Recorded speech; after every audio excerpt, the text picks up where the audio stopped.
I guess the next big milestone is that 2015. This sort of trends into the mining downturn a little bit, when we were getting enough organic sales and stuff that we thought, well, actually we're doing more work on this, and especially you were doing a bit more of the sales, and you were like, well, if I spend more time but getting more money, let's do it full time. And that's what we did. We started doing it, and it wasn't long after that we've always talked to. We've known the guys from Slingshot through mining for years.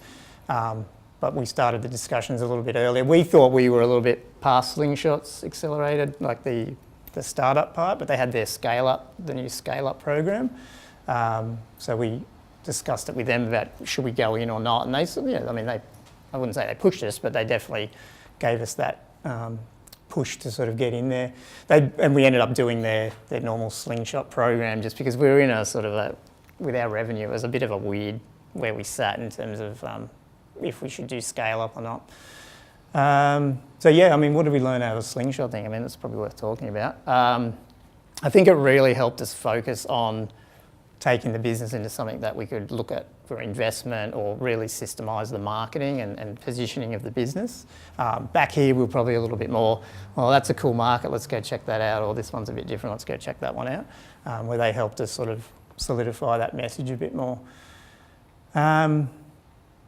What else? I guess going out of the Slingshot program, we went into investment mode, I guess, which is what everyone does when you go through these accelerators, at least the Slingshot ones and stuff. They get you investor ready, which is probably what a lot of people want to talk about. I was doing a talk on investment funding sources the other day at Newy Startups, and I reckon most of the questions that came out of the audience were around how do I get money from an investor? One thing we've learned is that, I'm a big bootstrapper fan, that what we found coming out the back end of Slingshot and talking to investors, particularly Blackbird, was they basically gave us, he said, what was the quote? Nicky Schlack. If I could reach across the table and slap you, I would. Yeah. And it was a pretty good quote, because basically he was saying, look, you're getting, at that time we had, is it up there? Yeah, okay, we had it must have been $250,000 of funding from clients. And he said, so you've already got that money and you've already had the Slingshot money. You guys need to, pump that back into the business. And it was a really good boot in the bum. Yeah, I guess coming out of these accelerator programs and being in that culture, we just thought, have to get investment. Our business is worth 10 million, let's go get $800,000 investment. But, once we sat down in front of these investors, they're like, hey guys, you're getting investment from customers, you're retaining 100% of your business, it's working, why are you here? Keep doing it. So. Yeah. And so we pretty much, that's really was a big change for us. That was probably around this sort of date, February, March. We got our first office and employed our first full-time employee. We've always used contractors and stuff, but we wanted to sort of build the team out. And then since then, it's just started to ramp up. And that's, for the last 9 months or 12 months now, we've taken on more people and getting more and more sales just without having to take on that investment until we get into, I guess, the next step, which is where we got to. This is about a year old, this thing. This is from an IM. Yeah, so the next year, I guess, after we sort of decided, hey, let's keep bootstrapping, let's run the business ourselves, let's not give away 40% for money that we don't need. Yeah, we just started to take off, and globally as well, which was exciting. So we hired a few more people. At the moment we're approaching $1 million in revenue. We've completed around 400 projects, and again, all over the world. Probably close to half of our new projects are coming from North America, which is exciting. Worked with some big names, like City of Toronto and City of Sydney, Vic Roads, RMS, and the big names keep coming in, which is really cool. So, yeah, it was just satisfying that we were able to do that. We did then hit a point though where we did hit our capability limits, and we did need to look at, okay, we need to get some money. So we saw what some of the other Slingshot people had gone through and just in that startup space, and there was a whole lot of sitting down with people in Sydney for coffee and talking to people, and a fair bit of wasting time with people who just wanted to have a chat, and I just really didn't want to go through that. If you know Colin and I at all, that's just not us. So we strategically sought out the 2 companies in Australia that we thought would actually align with what we were doing and could potentially either invest in us or buy us, both complementary. The first one, like Colin mentioned earlier, was actually a company that originated out of Newcastle and is now one of the global leaders in this community engagement software space. a company called Bang the Table. Got this close with them, 2 or 3 meetings, and meetings were, at the pub having a beer, just, honest chats about, what can we do and strategies and how can this be mutually beneficial. At the end of the day, they decided that they needed to focus on going global themselves and didn't have the resources to get us to where we wanted to be. So we went to the next one, which is a company called Consultation Manager out of Brisbane. They were in the same sort of space as us. They were market leaders in what they did around community engagement, trying to go global, and they were backed by a parent company with lots of money. So initially we talked to them about investing for a percentage of the business, and finally walking down the street one day in Brisbane, we said, stuff this, let's just all in, buy the lot of us, let's come up with an arrangement where we all work together and let's have a crack at the North American market and let's do it together. And that was the deal that we came to. So if you flip to the next slide, back in February, the parent company acquired us, and the acquisition was structured in a way that works for us. So we basically got an initial payment, obviously, at the time, but we stay in control of the business for the next, till July 2019, and we're incentivized based on performance. So we'll get a decent little payout at the end of that period. We stayed on as directors, brought a third member to the board, which is one of them, which gives us that sort of corporate governance and guidance and a kick in the butt when we need it. It's really brought on a lot of accountability, and we're funded. So, they're the bank. So, any strategy that we have that we can do a small test and reproduce that it's going to produce results, they'll fund it. So, if I go to them and I say, look, I've hired 3 people and, each one of them's generating 3 times their wages, I need 10, we have those options. So we're in a really cool place. We can actually have a real crack at taking this thing global, and the deal that we've got incentivizes us to do that. So yeah, that was a good thing. Where are we now as far as the team? As far as where we are, I guess, with the team and whatnot, we've got, 8, 9 people, maybe? Yeah, we're missing, we'll get another one starting Tuesday. And maybe another one after a phone call this morning. So we're bringing people on, we're ramping up. We're still trying to run it all out of Australia, so we're actually all here in Newcastle over on Beaumont Street. Still having a lot of fun, seeing month-on-month growth. The culture's really changing from, your 2 blokes doing stuff at home to now we've got a business and all the rooms full of people and all the fun things that go with that. Yeah, I think you start realising that you can't do all the work anymore. You have to make sure they're doing the work. So it takes your time out, but obviously it pays off. Yeah, and really expanding into overseas markets. So at some stage we will have to spend significant time in North America. We've gone over a few times. Obviously, me being from Canada originally, it's not that daunting to have to spend a bit of time over there. So yeah, that's kind of the goal. Is we're trying to keep accelerating and grow as big as we can between now and our exit in July 2019. Just with that, the good thing about finding these partners, so this is Craig, our other director, is this really down to earth. They're an investor, but at the same time, I think they've got their heads screwed on with valuations and what things are worth. And I think sometimes that's different to what you read about when you read a lot of Silicon Valley stuff, which is not the same as Australia. And these guys are very much they pay for, I guess, your EBIT, your earnings, your profit, basically. So they're really incentivising you to build a business that's actually generating money and value for the shareholder rather than just try and explode out, borrow. Now, okay, that's not applicable to every business. If you're into a real high research business or something in a real niche area, it's different. But our product is very much suited to just go out and it's not brain surgery or anything like that. So it's been really useful having them on board. And as Charles indicated, we're looking at the US market, so are they, and we're doing it in a way, I guess, that was better than their other companies. So that's hence why they also looked at us as sort of market leaders in compared to what they were doing. What's next for us, though? We're 100% dedicated right now to Social PinPoint. We have to be, and we've got options with the earn-out as well, which is really good. So we can even get some shares back. We can take more in money, whatever it is, depending on the value, which is really useful.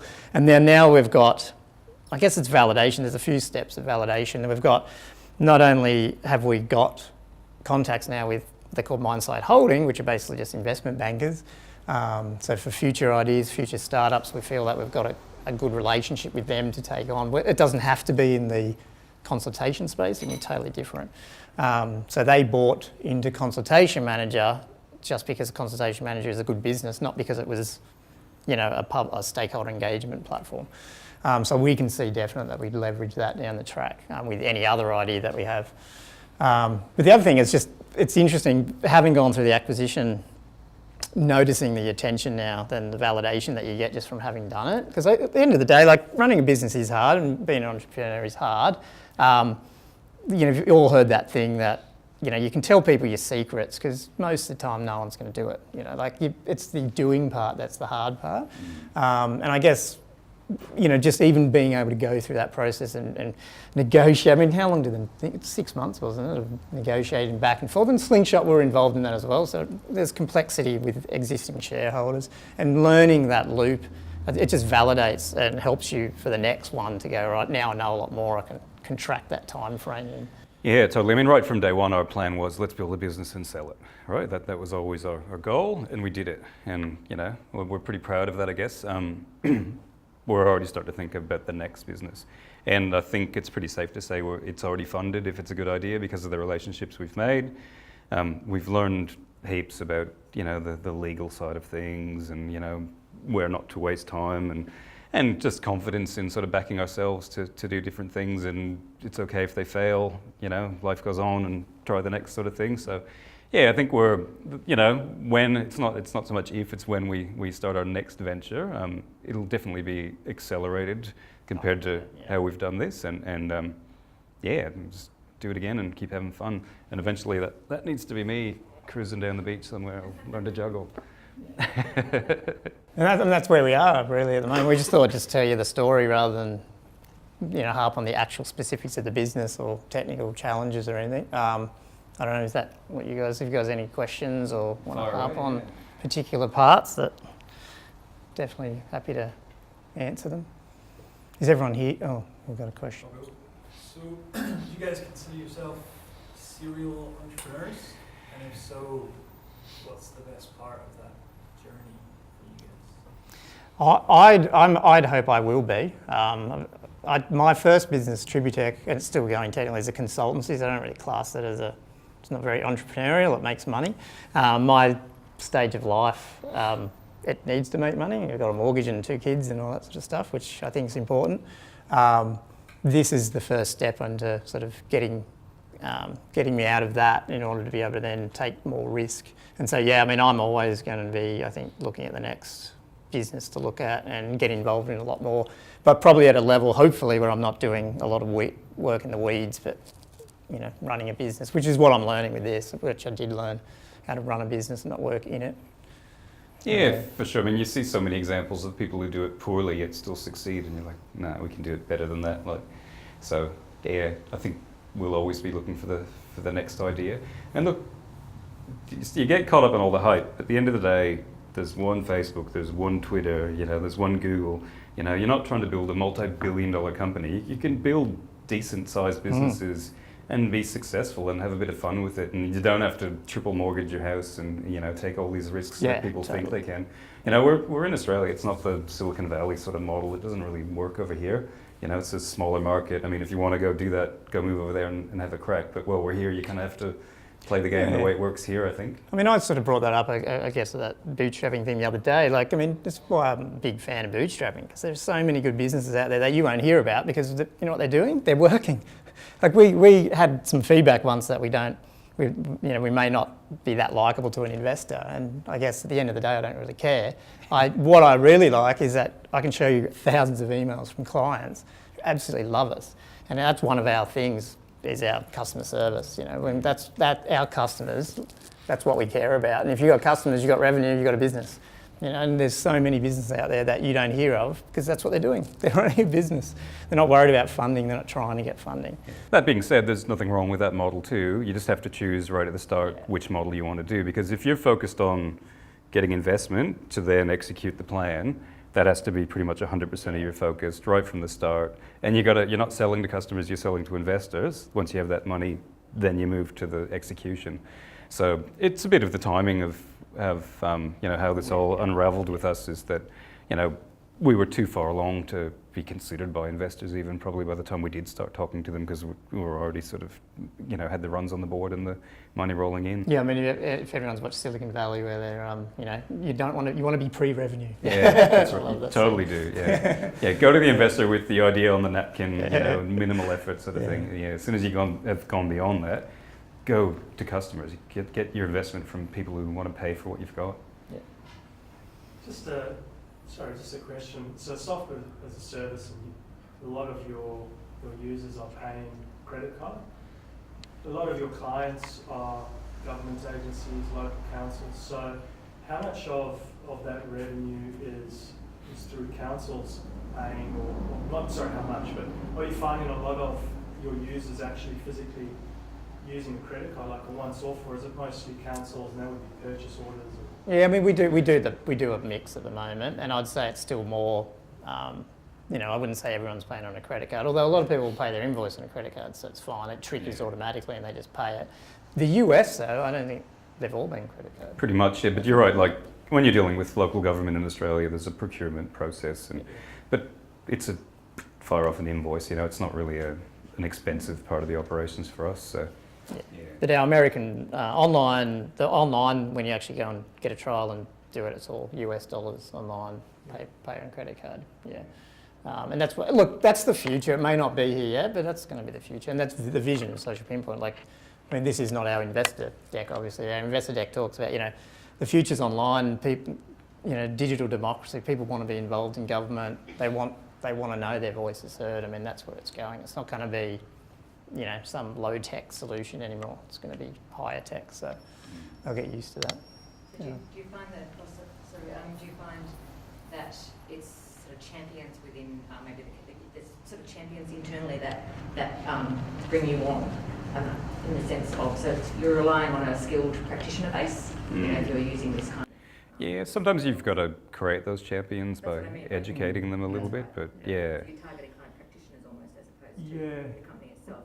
For instance, we've just purchased, I'm working for an organisation at the moment familiar with Social Pinpoint, great product, and we've just purchased Consultation Manager, which is your sister company. Yeah. And but I've had to push for that a lot internally, and we've gone through a lot of processes and sort of spruiked it, for want of a better word, because I've purchased somewhere else. Yeah. So it's kind of like your marketing is actually this sort of middle practitioner in a way. Yeah.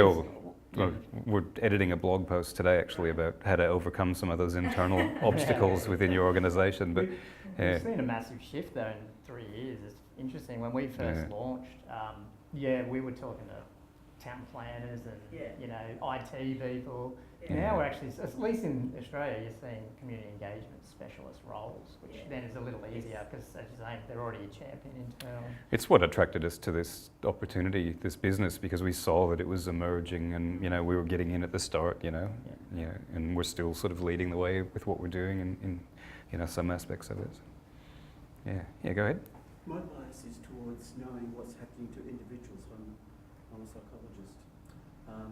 I didn't gather from the initial presentation how the individual, suppose I do live in Port Stephens Shire, how can I access the knowledge base that you've acquired? I mean, at the moment, our product, we focus on one thing, which is really location-based engagement, and we rely on whoever bought us. Give me a concrete example of that, because I'll give you my perspective. We have a professor who's about to leave the School of Psychology, who has developed, and he's got his own startup business, use all the wearables you can get your hands on, including this, and use that to track your experience. Because, for example, my car's parked somewhere over there. I think I know where it is. Just in case my memory wasn't too good, I could use this to track it. Track it. So it's putting all of your life experiences, not in the psychological laboratory in a university building, but you roving around the real world. So I see a real world map there. I'm wondering how it can relate to individuals, movements in that space, But if not, what exactly is a concrete example of how Yeah. you use it? Like what you're talking about is a whole nother market space and a whole nother business. A concrete example is Light rail. we're ripping out the heavy rail and we're building a light rail. Early stages of planning, we've got 2 or 3 different road options. Let's have a discussion about, what do you think? We're going to remove some parking from here. It might be cutting through the street. Consider these different options and give us your feedback. So instead of just going off in isolation and doing it, you're actually involving the public. So the feedback is coming back from the public? The feedback is coming back, Oh, okay. and it's being used by the people running the project, so you're influencing the decision making. And also it lets the people running the project get a more accurate representation of what the community thinks. When you look at the light rail case, for example, how many times did we see someone chained to a fence or, save our rail or whatever it was, and we just, I don't live in Newcastle, so me reading what we see in the media, I kind of thought, oh, hey, these guys don't want the light rail. Everyone's opposed to it. When we did the project and opened it up to the broader public and people could jump on their iPad when they're sitting on the lounge and have their say without chaining themselves to a tree or whatever, the general consensus was, yep, that's great. The heavy rail divides the city. Let's just get on with it. We've talked about it too long. Let's get on with it. So it's a tool that they can use to, like I said, involve people in the decision-making planning process. And even if you're not necessarily in agreement with what's happening, at least you know what's happening and you feel like you've had that opportunity to be involved. And that is very important, for the success of these projects. So in relation to that, what did the process used to look like for a council? So that's the first part of the question. The second is, your first platform, how many versions along are you from that, and what did you learn along the way? I'll do the first, you can do the second. So the traditional methods were, things like town hall meetings, paper surveys, letter drops, even some basic web tools. And it's a certain profile of person who's going to go to a town hall meeting, stand up at the back and yell at you, and that's not the popular profile of person, you know what I mean? So that was the frustration that we got from practitioners when we first started, was that they just weren't being able to reach that broader cross-section of the population. They've tried tools like social media, but the problem with a lot of the social media platforms was that you just didn't have control. So if the conversation did get off topic or abusive or whatever, there was no way to sort of bring that back in. You couldn't set your own house rules. Look at any thread on the bottom of an article in the Herald, and usually by the second or third comment, it's not talking about the original post anymore, it's just people attacking each other. So there was a bit of resistance to go online because of those sort of examples and the social media disasters and stuff like that. So yeah, it really just opens it up to that broader cross-section. And yeah, I think that's the single biggest issue with the traditional methods was, small numbers of people and same profile of person. In terms of versions, we don't really have versions as such. Obviously, it's just a continually deployed application. However, I would say we've rewritten the front like that. We've got 2 sides of it, obviously. We've got the administration side, and then we've got the front end, the client, the thing that public use. That public one has been definitely rewritten once fully. But it's probably gone through a couple of different iterations. If you class things like the mapping engine was redone, even though the other bit wasn't, it's probably been about 3. Mm-hmm. It's pretty cool though. The design and the backlog that we're still working off now is not too far off what we first started with our initial vision. So, yeah. And I'm a big proponent of just build little things and get them out there, even if they're not perfect type thing. That's sort of what we do. We don't hold stuff back hopefully most of the time. And nothing's going to be perfect, so you might as well just get it out there. People using it's always better feedback than not. Does that answer that? Or yeah. If there's a lesson for new people, it's like you should be rewriting your MVP because you've waited too long. That old saying. Yeah, or don't be afraid to rewrite too. So just get something out there, get some feedback, get people using it. I've got a friend who's building an app. I won't go into the details, but he spent months and months and months focusing on scaling, and it has to be big enough so, what if I get smashed by 10 million people? Well, go out and find 10 for starters, and then if it works, then you can sort of consider the rest of it. So, it's not that hard to get something out and start getting feedback and get that process started pretty quickly.